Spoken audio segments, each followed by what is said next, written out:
Assalamualaikum warahmatullahi wabarakatuh. Perkenalkan, saya Ahmad Ni'amillah Al-Fasyani, NIM 2011-21030 dari program studi Akidah dan Filsafat Islam. Di sini saya akan mereview jurnal ilmu akidah dan studi keagamaan dengan tema melacak historis Syiah dan asal usul perkembangan dan aliran-alirannya.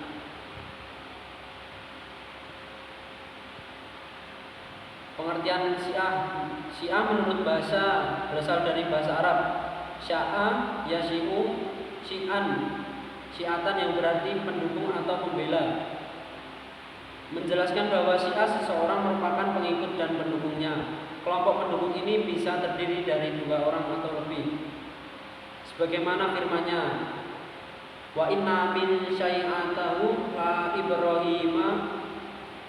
Ibrahim, yang artinya dan di antara syiahnya adalah Ibrahim.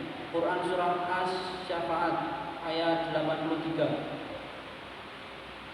Syiah Ali adalah pendukung dan pembela Ali, sementara Syiah Muawiyah adalah pendukung Muawiyah pada zaman Abu Bakar, Umar dan Utsman. Kata Syiah dalam arti nama kelompok orang Islam belum dikenal pada saat pemilihan khalifah ketika setelah terbunuhnya Abu Bakar.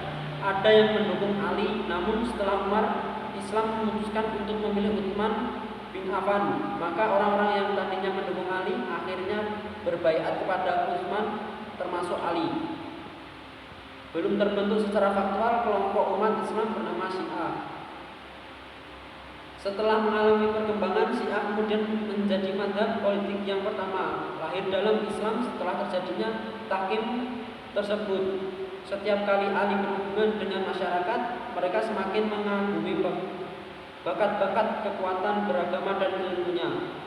Oleh sebab itu, para propagandis Syiah mengeksploitasi kekaguman mereka terhadap Ali untuk menyebarluaskan pemikiran-pemikiran mereka tentang dirinya. Ketika keturunan Ali yang sekaligus merupakan keturunan Rasulullah mendapatkan perlakuan yang tidak adil dan diperlakukan zalim serta mengalami banyak penyiksaan pada masa Bani Umayyah, cinta mereka terhadap keturunan Ali semakin mendalam. Lebih lanjut, Abu Zahrah menjelaskan bahwa maksud dari Syiah kemudian menyempit kepada pengikut Ali sehingga mereka berkeyakinan bahwa Ali adalah khalifah pilihan Nabi Muhammad. Ia adalah orang yang paling utama, afdol di antara para sahabat Nabi lainnya. Tampaknya di antara para sahabat sendiri ada beberapa orang yang berpendapat dengan Syiah tentang keutamaan Ali atau sahabat Nabi yang lain.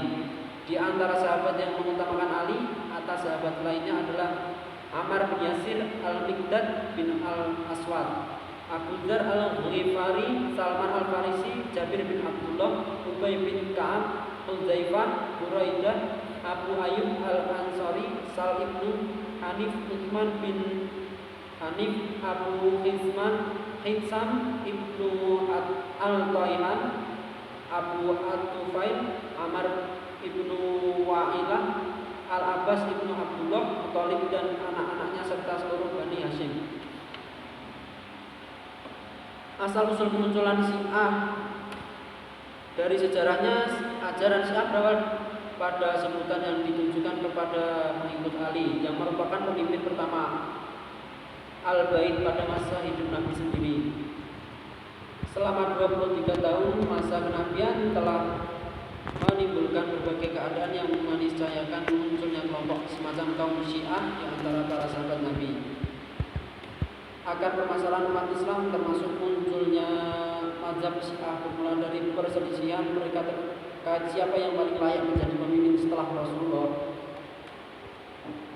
Menjadi pemimpin setelah Rasulullah wafat, sebab Rasulullah sebelum wafat tidak menentukan siapa yang akan menggantikannya sebagai pemimpin umat dan negara. Sementara kaum muslimin sesudah wafatnya Rasul merasa perlu mempunyai khalifah yang dapat mengikat umat Islam dalam satu ikatan kesatuan. Sebelum digabungkan, kaum Ansor berkumpul di Bani Sa'idah. Mereka berpendapat bahwa kaum Ansorlah yang paling layak menjadi pengganti Rasul. Lalu menyodorkan Sa'ad bin Ubadah Ubaidah sebagai pemimpin di waktu yang sama. Umar mengajak Abu Bakar dan Abu Ubaidah bin Jarrah, ketiganya berangkat ke pertemuan kaum Ansor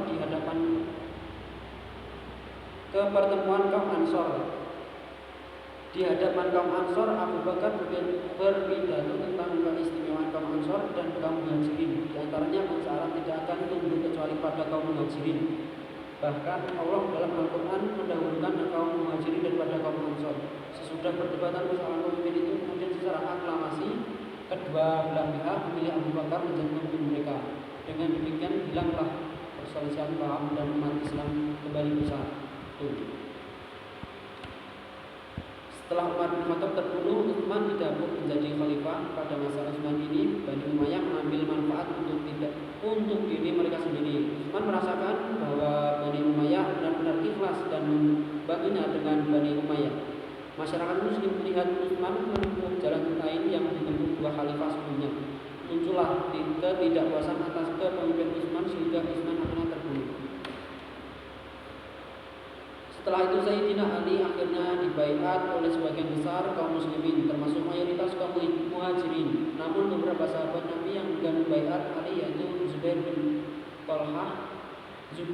dan Tolhah, dengan persetujuan Aisyah keduanya menentang pasukan Aisyah. Zubair dan Tolhah gugur dalam pertempuran tersebut. Muawiyah memberontak Khalifah Ali. Terjadilah pertempuran di lembah Siffin. Setelah agak terdesak dan hampir-hampir pasukan Ali menangkan pertempuran, Muawiyah menyuruh salah satu tentaranya untuk mengangkat mushaf di atas lembing yang tinggi sebagai tanda menyerah dan permintaan perdamaian. Beberapa orang dari pasukan Ali merasa tidak puas atas keputusan damai tahkim tersebut, sebab mereka merasa pasukan Ali hampir menumbaskan pasukan pemberontak. Peristiwa tahkim ini tidak malah menyebabkan perdamaian antara dua belah pihak, namun memunculkan faksi-faksi di tubuh umat Islam menjadi tiga kelompok. Satu kelompok Syiah, yaitu golongan memihak pada Ali dan kerabatnya, dan berpendapat bahwa Ali dan keturunannya yang berhak menjadi khalifah. Dua kelompok Khawarij, yaitu golongan yang menentang Ali dan Muawiyah, mereka berpendapat bahwa tahkim itu menyalahi prinsip agama. Tiga kelompok Murji'ah, yaitu golongan yang menggabungkan diri kepada salah satu pihak dan menyerahkan hukum pertengkaran itu kepada Allah SWT. Sementara Abu Zahrah menjelaskan bahwa kelompok ekstrem yang karena keekstremannya telah keluar dari Islam, sementara kelompok Syiah dewasa ini menolak untuk memasukkan mereka dalam golongan mazhabnya. Di antara aliran-aliran Syiah itu adalah sebagai berikut: 1. Sabiyah, 2. Hurabiyah, 3. Kaisaniyah, 4. Hakimiyah dan Juz. Pada masa berikutnya kelompok Syiah Imamiyah ini menjadi Isna Asy'ariyah, juga disebut dengan Syiah Ja'fariyah. Aliran ini berpendapat bahwa setelah Ja'far as-Shadiq imamah berpindah kepada putranya Musa al-Hazim, lalu kepada putranya Ali Ridho, kemudian kepada putranya Muhammad al-Jawad, selanjutnya kepada putranya Ali al-Hadis, berlanjut kepada putranya Hasan al-Askari, kemudian kepada putranya Muhammad al-Mahdi al-Muntazar al-Mahdi, kepada putra yang ditunggu-tunggu yang merupakan imam kedua bagi mereka. Selain kelompok Syiah Ja'fariyah, terdapat kelompok Syiah Isna Asy'ariyah, yaitu kelompok Syiah Ismailiyah. Kelompok ini berpendapat bahwa imamah setelah Ja'far as-Shadiq berpindah kepada putranya Ismail berdasarkan nas dari bapaknya, lalu beralih atau diwariskan kepada putranya Muhammad al-Maktum, yang merupakan imam pertama dari imam-imam lain yang hilang menurut keyakinan mereka. Pada masa kekinian, penganut mazhab Syiah Imamiyah secara umum menempati daerah-daerah Irak, Iran, Suriah, Lebanon, dan beberapa negara lainnya. Menurut ajaran Syiah Imamiyah, seorang Syiah